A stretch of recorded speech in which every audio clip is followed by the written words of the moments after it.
So, we are getting into marketing efficiency and marketing effectiveness, which are two kind of core pillars of ensuring that you have a really solid marketing foundation in your business. But definitely two things that I think are on almost two ends of a spectrum. So, just to start out, I wanted to get some background on the difference between efficient versus effective marketing, and really, in your opinion, if there's an opportunity for marketing to kind of be in both buckets there. I think most people just worry about having effective marketing, which is, I guess to me, the simple form is it working or not?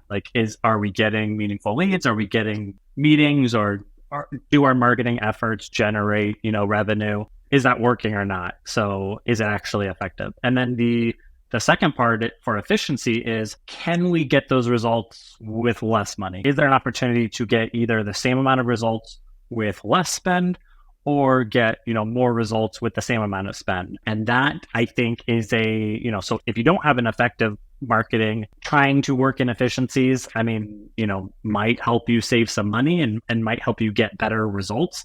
But if you're not already having results or having an effective marketing campaign, efficiency isn't really going to be high on your radar. But the big challenge with a lot of people is, okay, I'm spending this money on marketing, I'm getting some results, I'm getting these meetings, but the cost per meeting is a little higher than I'd like, or it seems like, for what I'm spending, I'm not necessarily getting everything or as much as I want, or budget constraints, like I'm going to have to drop my budget by 20%, but I can't really afford to lose, 20% of my leads. Like, can I get more efficient with a smaller budget and maybe get similar results? Because if I drop my budget by 20%, and my results only drop by 10%, that's still a decent win. So I would think, to me, those are the two sides of the coin, I guess. Yeah, and we got a little bit into this, but I feel like when we're measuring marketing campaigns, obviously there are some, main KPIs that a lot of people will keep a pulse on in order to measure both efficiency and effectiveness of a campaign. Yeah.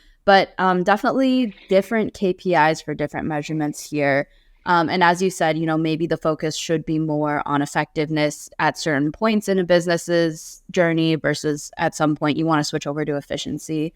And so when we're looking at, the effectiveness of a campaign, which you mentioned is kind of going to be a first priority or the first area that we should tackle, what are some of the metrics that we look at to ensure that campaigns are actually effective? So for me, I guess those metrics would be leads, would be conversions, would be key page views, indicators that either we're stirring the right kind of actions from people, we're getting meaningful clicks, we're getting driving traffic that seems to be interested in our product, or we're getting the end items that we want. We are getting meetings, or we're eventually getting revenue. I guess for effectiveness, are we getting those things or not? And then for efficiency, not just are we getting conversions, but what is that cost per conversion? Where does that cost per conversion sit compared to maybe my other channels or my goal? Or, in order to get a positive return on investment, what does my cost per meeting or my cost per actual signed new client need to be? And what tools or tactics do I have in order to get more of those conversions for less money, or bring that cost per conversion down?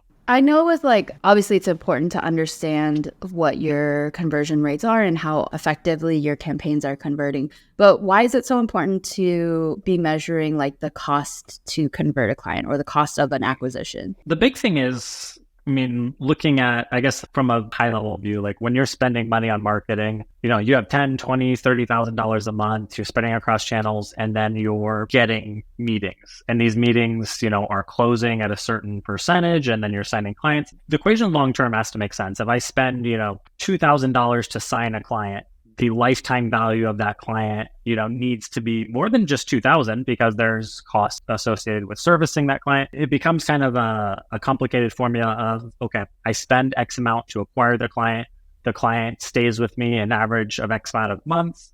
After the initial acquisition cost, there's an ongoing cost and an ongoing profit that you get each month. How many months do they need to stay with me for us to recoup what we spent to get them, and then to accumulate enough profit so that the overall equation says that we actually made more money than we spent? And it sounds kind of basic, obviously you should make more money from your clients than you spend to get them, but it's not necessarily that cut and dry, because the LTV of clients is not such an easy, straightforward metric. For an agency like ours, for example, we have multiple different product lines, we have multiple different tiers of service.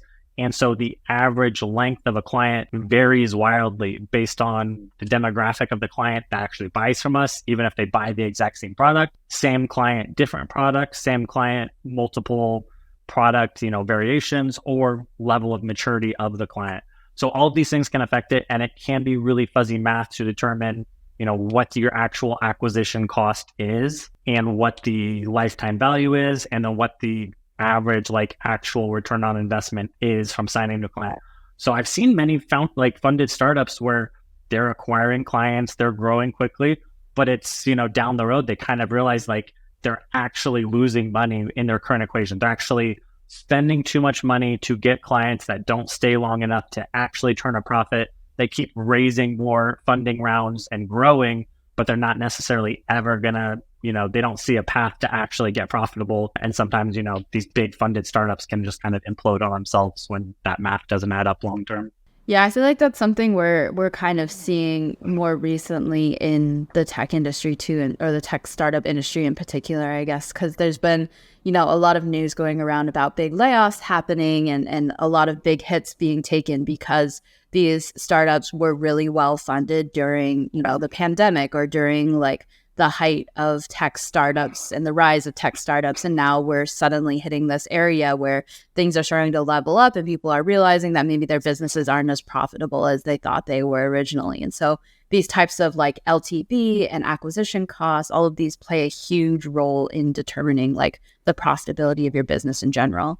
And I will say this. So I've seen a trend on LinkedIn where people do tend to demonize the funded startups, and they almost make it sound like bootstrapped is the only way to go, or that these tech startups who post a lot of losses year over year, and they almost make it sound like they're incompetent. It's a very cloudy subject. And one of the things that I do know is that, so if you have a funded startup, one of the things that their investors are looking for is growth. And there's this idea where, I forget what it was, if some huge company that I once heard of, and maybe it was ClickUp or Trello or Asana or something like that, a big company, and yet they're posting loss after loss after loss. And everyone's like, oh my gosh, why are we celebrating that? To some degree, that's a strategic move. They make investments and they invest a ton in marketing. And at some point, if they wanted to stop investing and growing the business, they could pull up those stakes. They could reduce their marketing dramatically. They could kind of lean things out. They could probably easily show a profit, next year if that was their goal.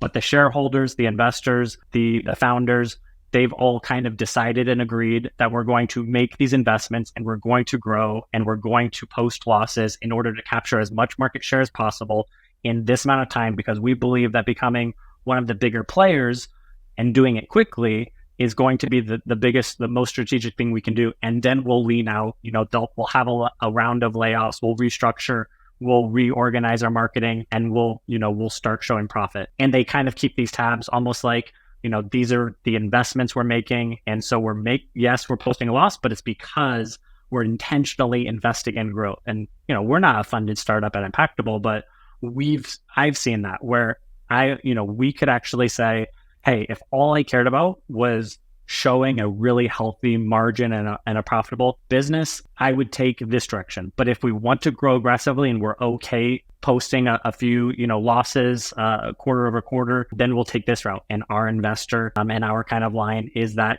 there are some of these strategic investments that we are looking to make. For example, we're about to, we're in the final stretch of acquiring an agency, and that posted on our balance sheet for this year, yeah, that's going to be a loss. But it's setting us up for strategic growth, and, we're going to be able to lean out, and long term, we're going to build something big. We're not going to be making these big investments every year. There's a couple of good foundational years that we're willing to overinvest in growth and then the tech.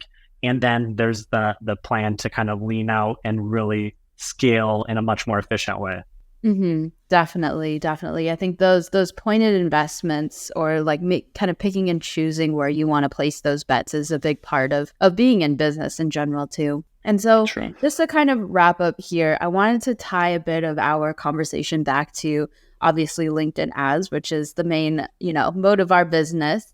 And so when it comes to LinkedIn ads in particular and working with the clients that we work with, how do you kind of help balance that efficiency and effectiveness in these ad campaigns? The big thing that I like to do is, we're as much as possible, we're trying to look outside of just LinkedIn ads in a silo and look at our customers more in the whole environment and say, okay, what other channels are you running? What does your website traffic look like? Where can we apply LinkedIn ads campaigns strategically, not just to get the most out of LinkedIn ads and show a good result, but B, get the most out of your overall marketing efforts. So for me, a big one is, and I say this all the time, if you're running Google ads and I know about it, and then you come to us and want to run LinkedIn ads, I'm going to suggest that we either start in retargeting, or that even if we do launch a LinkedIn cold campaign, the bigger focus is going to be probably on retargeting and funneling more budget over there, because we can take the paid search traffic that's coming in from Google that has high intent, bottom of the funnel, middle of the funnel traffic, and we can take that, we can layer on LinkedIn filters, qualify that, and we can retarget and convert traffic that's coming from other targeted sources. And for an efficiency play, that makes your Google search spend more efficient because you have an opportunity to convert even more of that traffic on the back end. And for LinkedIn, if I can start with warm traffic who already knows who you are and shows intent, and I can focus on converting that, that's the best possible way that I can get LinkedIn ads to show conversions, leads, and meaningful traction in a short period of time. Otherwise, we're starting cold. We're then, waiting for them to visit the website, interact with things. Then we're building up retargeting audience and pivoting to there. So that kind of play is a big one. And then the other thing I really like to do is you have warm website traffic, from company page traffic, and then we're retargeting with LinkedIn. But not everyone's active on LinkedIn. If we can also show up on, through programmatic ads or some meta retargeting, or connect and message them on LinkedIn if they visited your website, it's your ICP. Those kind of extra steps can help get more leads and conversions out of your existing kind of marketing ecosystem. And those are the kind of efficiency plays that we're really trying to push this year. Mm-hmm, definitely. That's a really great point too, that efficiency doesn't necessarily mean that you need to cut out certain, channels from your marketing strategy, or, need to remove campaigns from what you're running, but looking at your overall marketing ecosystem and finding out, okay, like where are the gaps that need to be filled, where we may be putting, too much. Like if we're doing cold on LinkedIn and Google, is it really necessary for us to run cold on both channels? Like finding the areas that we can cut out strategically without necessarily removing a channel as a whole. Yeah, especially if you have a small LinkedIn ads budget and then you have a small Google ads budget, it's probably better just to do Google cold or those initial traffic and then retarget with LinkedIn. But yeah, there's a lot of things just like that. Yeah, definitely. And it's a really great, message too, that marketing strategy varies so widely business to business. You can't necessarily say that like one LinkedIn strategy is going to be the be all end all for all clients that come through the door. So I think having those caveats in there is really important too. True.